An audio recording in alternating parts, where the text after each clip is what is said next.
माननीय पोलीस आयुक्त so Navi Mumbai, police सहआयुक्त सो, त्याचप्रमाणे पोलीस उपायुक्त परिमंडळ 1 वाशी यांच्या मार्गदर्शनानुसार व सूचनेनुसार आम्ही रबाळे ACP यांनी कोपरखैरणे पोलीस स्टेशन यांना चैन चोरीच्या गुन्ह्याच्या संदर्भात पुढील सखोल तपास करून गुन्हे उघडकीस आणण्याच्या दृष्टिकोनातून सूचना दिल्या होत्या।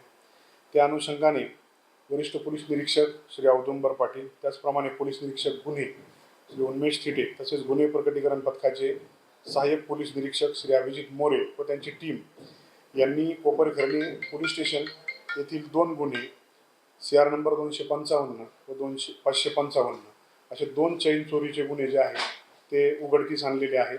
सदर याच्यामध्ये ऋत्विक उर्फ राज गोविंद मोरे, त्याचप्रमाणे त्याचा साथीदार रेहान खान हे 2 आरोपी निष्पन्न झालेले आहेत। त्यापैकी ऋत्विक उर्फ राज गोविंद मोरे हा आपल्या ताब्यात आहे। सदर गुन्ह्यामध्ये 1 मंगळसूत्र व 2 चैन असा एकूण 3 तोळे 8 ग्रॅम वजनाचे एकूण 3,80,000 रुपयाचा सोन्याचे दागिने, त्याचप्रमाणे गुन्ह्यात वापरलेली मोटरसायकल 1,20,000 रुपयांची असा एकूण 5 लाख रुपयांच्या किमती मुद्देमाल हस्तगत करण्यात आलेला आहे। सदर जो गुन्हा उघडकीस आलेला आहे त्यामुळे रबाळे उपविभागातील त्याचप्रमाणे नवी मुंबई कमिशनरेटमधील चैन चोरीच्या गुन्ह्यांना आळा बसण्याची आशा आम्ही व्यक्त करतो।